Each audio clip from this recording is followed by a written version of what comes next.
All right, Alexander, let's talk about what is going on in the conflict in Ukraine. And we have a big announcement from the Russian Ministry of Defense. That is the town of Velyka Novosilka has been captured by the Russian military.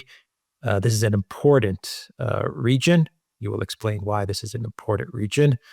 And I imagine in the next couple of days, the Russian Ministry of Defense will announce the full capture control of Donetsk as well. And it's Pokrovsk, I guess. Pokrovsk, and then the Russians will move closer to the Dnieper and into the Dnipropetrovsk region. They're about 4 kilometers away from the Dnipro Oblast. Anyway, quick advances. With each passing day, each passing week, the Russian military continues to capture more and more important areas and towns which were very, very built up Ukraine military defenses. So what's the situation on the front line in Ukraine? We are getting very, very close now to the military endgame. And I should say the fall of Velyka Novosilka has provoked a kind of psychological crisis in Ukraine itself. I mean, they've obviously lost fortified places before, Bakhmut, Avdiivka, Krasnogorovka, but they've usually they play the usual game with all of those. If you remember, they've discounted them. They pretended that actually these places weren't of that enormous importance, strategically unimportant. And, they spun stories about how the places hadn't really been captured at all and that there were still Ukrainian troops fighting there and that the Russians were making it up. And then, they just moved on and talked about fighting going on in other places. It hasn't been like that this time. The Ukrainians themselves, and when I mean the Ukrainians, I mean the Ukrainian commentary community, the reporters, the bloggers, those sort of people, the people connected with the soldiers, have been really shaken by this particular battle. Now, Velyka Novosilka is a small town. It's about 6,000 people. It was the last remaining big fortified position that the Ukrainians possessed on an area of territory called the Vremivka Ledge. So this is a sort of slightly raised area of ground. Is the biggest town on this place, And it had been very, very heavily fortified by Ukraine. And it was understandable that it would be. It was easy to fortify because I believe 3 and possibly even 4 rivers crisscross it, so that these rivers formed strong fortified barriers. The point about the Vremivka Ledge is that if you control it, you have access to one of two routes of attack, and it's got various sort of communications sort of connect up with Velyka Novosilka itself. But you can either use it to push west, if you're the Russians, towards the Dnieper, or you can try and use it as the Ukrainians did in their 2023 offensive to push south towards Mariupol. And in fact, if you go back to the 2023 offensive, the start of Ukraine's summer 2023 offensive was not with an attack on Rabotino and an attempt to break through to places like Tokmak and to the Sea of Azov. It actually began south of Velyka Novosilka in an attempt by the Ukrainians to capture various villages and to break through the Russian-controlled territory that made up the Vremivka Ledge to push through to Mariupol. Now, that offensive, of course, failed. It failed completely. But over the last couple of weeks, the Russians have been conducting their own offensive in the Vremivka salient. They've recaptured all the territory on the Vremivka salient that the Ukrainians captured in 2023. And now they've taken this prize, this major fortified position, the strongest, most powerful fortified position on the Vremevka salient, which is Velyka Novosilka itself. And that now unhinges the entire Ukrainian defense system to the west, so that the Russians can push forward from here, either northward, outflanking Ukrainian troops who are still trying to hold the Russians back as the Russians advance from places like Kurachovo, which they captured recently, or the Russians could push westwards towards the Dnieper itself, or they could push southwards and surround potentially an important town in Zaporozhye region called Guryapolye, opening up the way for the Russians to attack Zaporozhye city itself. They could do all three. I mean, the Russians are probably now strong enough to use Velyka Novosilka as a base area to do all three of these things. And quite plausibly, over the next couple of months, they will do. So the loss of this place is a very, very bad defeat for the Ukrainians. But what has shocked Ukrainians also is how it came about, because the Russians have been gradually winning territory in this whole area ever since the late summer. So in the summer, they broke through to Pokrovsk, Selidovo, all of these places, which lie just north of Velyka Novosilka. A few weeks ago, about a month ago, they captured Kurachovo, which is also put Velyka Novosilka in jeopardy.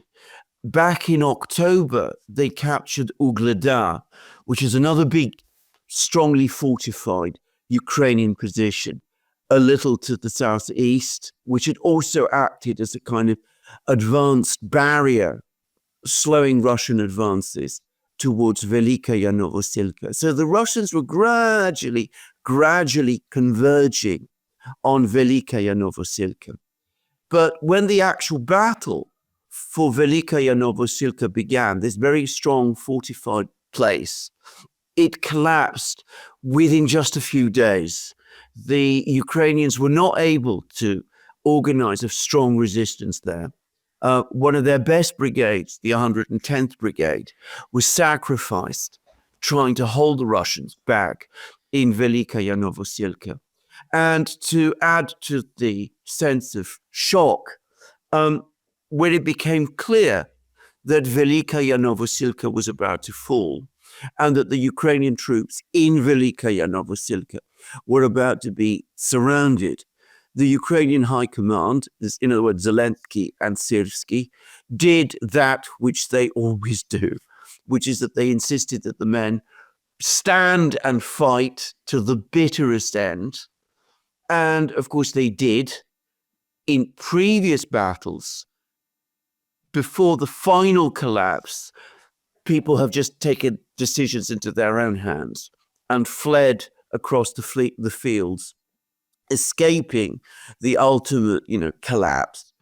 But they weren't able to the same extent this time, because the river barriers, which had provided the defense, the basis for the defense of Velyka Novosilka, when the collapse came, acted as a trap. And it became impossible for the Ukrainians to cross the rivers themselves, to escape Velyka Novosilka in order to avoid captivity and to save their lives. So there is huge criticism that the battle was mishandled, that this place fell at all, but also that when it became clear that it was going to fall, there was no attempt made to organize a proper withdrawal, so that the result is that a disproportionate number of Ukrainian troops in the town, between 1,500 and 2,000, were either killed or taken prisoner. Yeah, he never gets called out on this, Zelensky or his generals, whether it was Zaluzhny or Syrsky. They both did the same thing, even though Zaluzhny would claim that he would push back on this type of policy of keeping the men in an area where they should have retreated because it was untenable for them to hold on to that area. Zelensky continues to do this. We're closing in on 4 years of this conflict, and he never gets called out on it. He never got called out on it by the Biden White House. Let's see if Trump calls him out on this. I doubt it. But more importantly, the mainstream media never reports on this. They never say that Zelensky is sacrificing his men for PR optics. I mean, in this scenario, I still can't figure out what exactly did he gain by keeping those men in this area for 2 or 3 weeks longer. What did he gain out of it? Nothing. I mean, what he got through the inauguration, the Trump inauguration. I mean, what was the purpose of this? Was that it? Just don't let this area collapse while Trump is being inaugurated, because maybe he'll change his mind and give me more money? Well, the story that you get from some people that they try to explain it is that was the reason that Zelensky sacrificed all those thousands of men in order to make sure that Velyka Novosilka didn't fall before or during Trump's inauguration.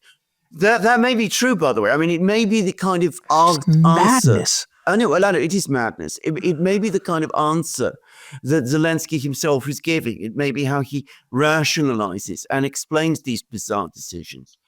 But can I just point out, he always comes up with some kind of explanation why people aren't allowed to retreat. He does this constantly and all the time. So sometimes it's Trump's inauguration, or sometimes in the past it was the next Ramstein meeting, or it was the importance of avoiding a particular date in the calendar because, that was Victory Day in Moscow. That was the case with Bakhmut, as I remember, or something of that kind. He always comes up with a reason for holding out far longer than it makes any sense to.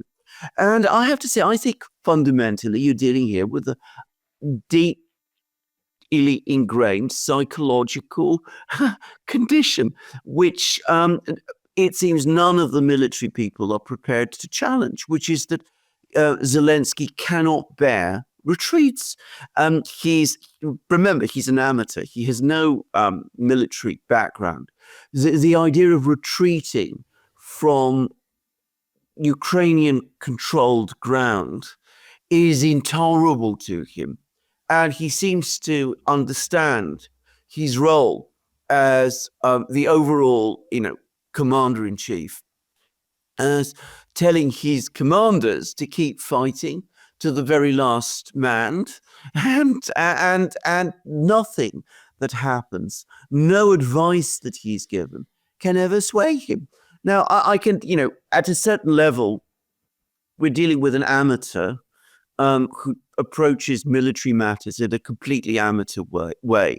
One can just about understand why Zelensky behaves like this, why repeatedly Ukrainian military leaders go along with this folly.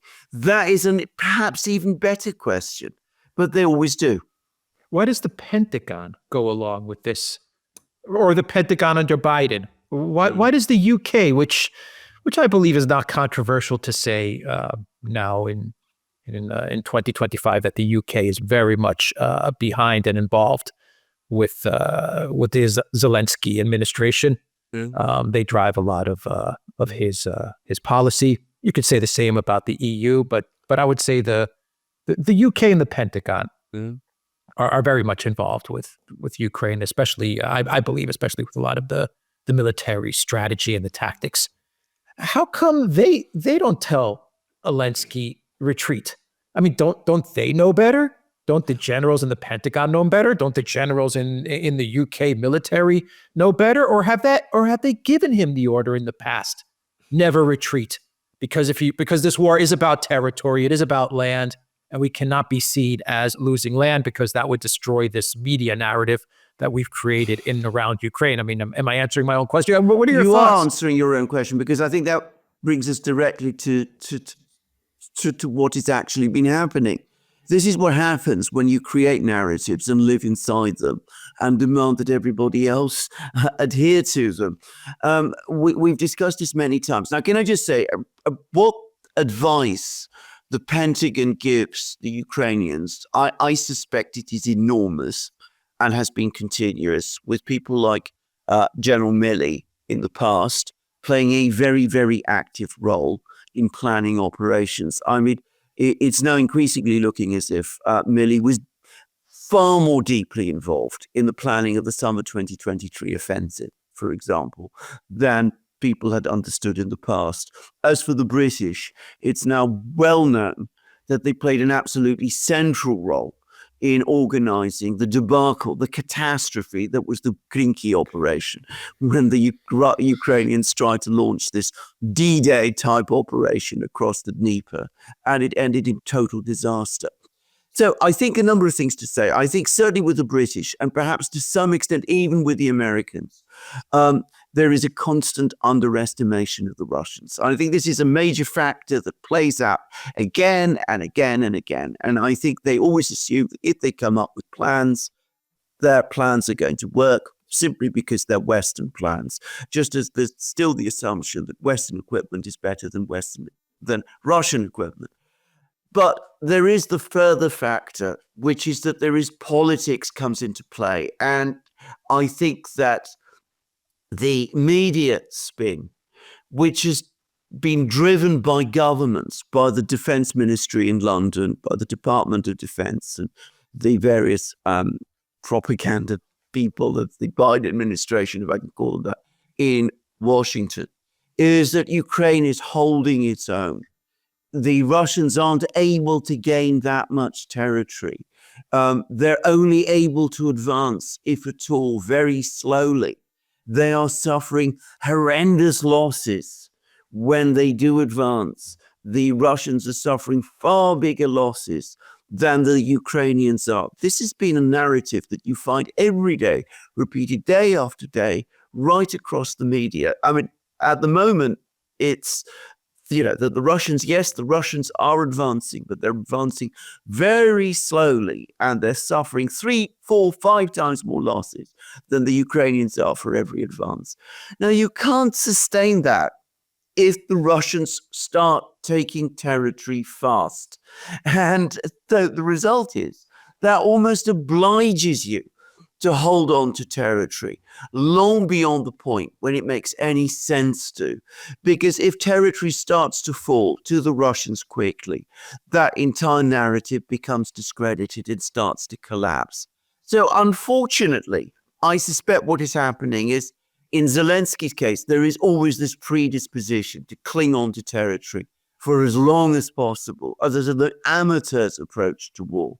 And I think that instead of this being countered by professional advice from Washington and London, the Americans and the British are tending to reinforce this predisposition of Zelensky, because they're worried that if Ukraine starts to retreat in too many places, the entire narrative of the war will collapse.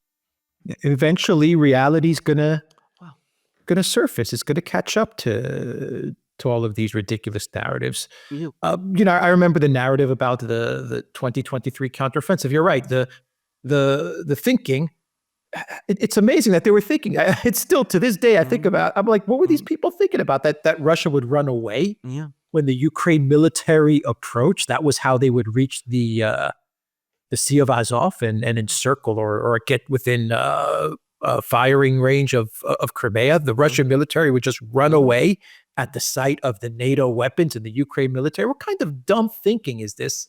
I read this is what they were strategizing. Articles saying exactly that thing, including one in Foreign Policy, I seem to remember, which said that the Ukrainians would break through in the first 24 hours. It was full of that kind of thing. How long do you think these? I don't want to ask that question. Do you think these narratives are going to to seep into the Trump administration? Do you think they're going to corrode and corrupt the decision-making of the Trump administration, and specifically the Pentagon? We have a new defense secretary. He was confirmed, Pete Hegseth. Do you think these narratives are going to find their way into his decision-making, into the decision-making of Marco Rubio? We also know that Blinken was very much involved in everything that was taking place in Ukraine, even at a military level. We know that Victoria Nuland at the State Department was strategizing in Project Ukraine at a military level. I mean, do you think all of these narratives are going to make their way into the Trump administration? Unfortunately, we saw a glimmer of that when Trump was sitting down with Hannity and made the very dumb comment about Orezhnik's being not Orezhnik, sorry, hypersonic missiles being stolen by Russia. And they were stolen under Obama, and we're going to create this. I mean, these are the narratives that they're trying to move into the Trump White House. I get very worried that we're going to start hearing the Russian economy is a gas station masquerading as a country. Russia was going to take Kiev in 3 days, another Mark Milley lie. But people to this day still repeat it. Do you get a sense that this is trying to make its way into the Trump administration? Because if it does make its way into the Trump administration, you're going to get more of the same with what happened in Biden going forward with the conflict in Ukraine. I think it's a very mixed picture. I think some people, J.D. Vance, the vice president, based on things I have read, which he himself has written about the war, I think Vance saw through all of this a long, long time ago. I remember that he wrote something, I think it was in the autumn 2023, in which he said, look, we've given all this huge amount of weaponry to Ukraine. All kinds of expectations and predictions were made about the 2023 offensive, and they didn't work out. We've got to take stock, think this through, understand that things are not working out in the way that people are saying that they are. So I think there are some people in the Trump administration who do have a much clearer-eyed understanding of what is really happening on the battlefields. That's different from the Biden administration, where everybody, like a chorus, used to repeat the same songs. I mean, the same 4 songs.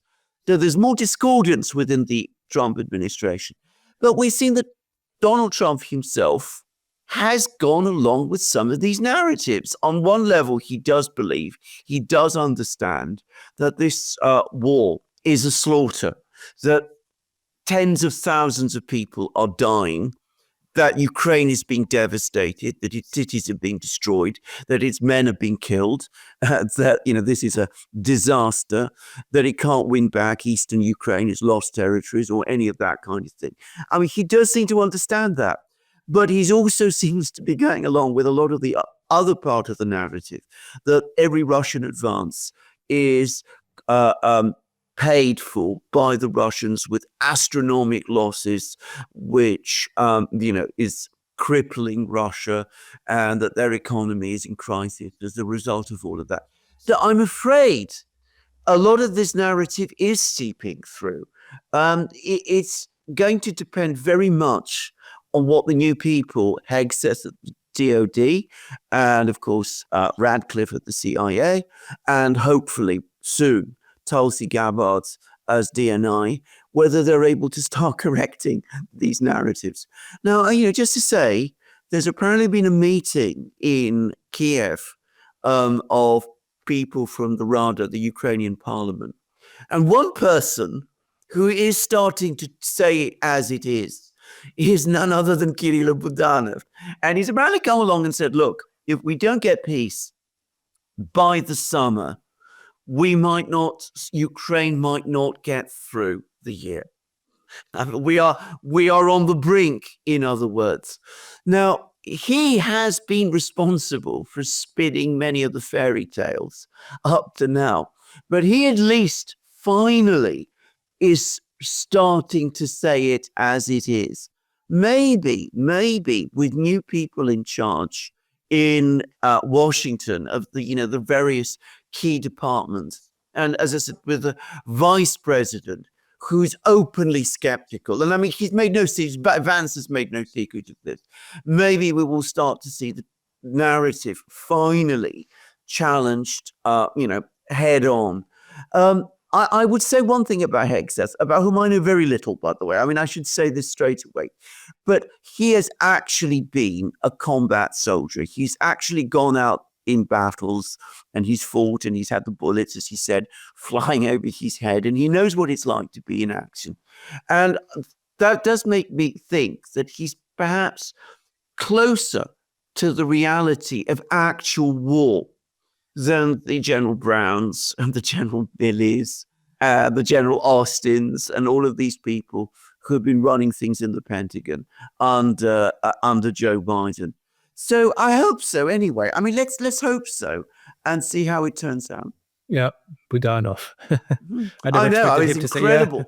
Well, the CIA is changing. Maybe that's maybe this is a hint that the CIA has actually told him something.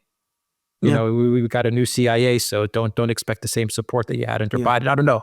Maybe that signals something. Yes. Well, I hope so. Let's hope so, because in the meantime, with every day that passes, people's lives are sacrificed in a totally unnecessary way. Now, to be very clear, if Ukraine had fought a much more sophisticated and flexible war, it would have still ultimately led to the same outcome. Ukraine cannot defeat Russia. I mean, that by now, virtually everybody, except a few deluded people, has come to accept. But the scale of the disaster would have been far less, and Ukraine would be in a much stronger position now than the one it is in today as a result of these disastrous policies that have been followed over the last 2-3 years. Yeah, well, my thinking, my point in this is that the media, the mainstream media of the West is very much to blame for putting out these narratives and propagating them, because they were just flat out lies about the situation in Ukraine, and they kept the war going. If they had told the truth from the very beginning, which is that Ukraine is not winning, cannot win, will not win, then this war would have ended much sooner. Well, if that had been what people had said in the media, if that had been what the media had said from the beginning, there wouldn't have been a war at all, because people would have understood that a war was something that needed to be avoided at all costs, that the very survival of Ukraine would be put in jeopardy if it had happened. And we would have had an actual peace agreement before the war started. The trouble is that the media, on the contrary, exactly as you said, has acted as a co-conspirator and accessory in spinning these fake narrative stories. And some of them are still doing so, especially, if I may say so, in Britain, where they're playing an outrageous game. There's an utterly delusional editorial, for example, in The Guardian over the weekend, which is still clinging on to the narrative of some kind of victory, of inflicting some kind of defeat on Russia, and that kind of thing. When the disaster that we've just seen at Velyka Novosilka, which is, to be clear, it's only a staging point in even more disasters still to come. I mean, this isn't going to stop with Velyka Novosilka. As you said rightly, there's Pakrovsk, there's Chasiv Yar, which is about to fall. Less fortified Pakrovsk, right? Yeah, absolutely. Far less fortified. I mean, it was never fortified to anything like the same level. Donetsk has probably already fallen. I mean, we're going to see this story play out again and again and again at a faster and faster rate, with the Russians closing in on the Dnieper. And of course, if they cross the Dnieper, then God help Ukraine, because I don't myself see how it would survive such a blow. Yeah, people have lost the ability to think. Russia was going to capture Kiev in 3 days with 40,000 troops. I mean, The media, just to end the video, the media can put out these stupid lies and these dumb narratives, but a lot of people need to just take a step back and also think about what they're telling you. Think about what they're telling you. Does this make sense? What The Guardian is telling me? Does this make sense? What the New York Times is telling me?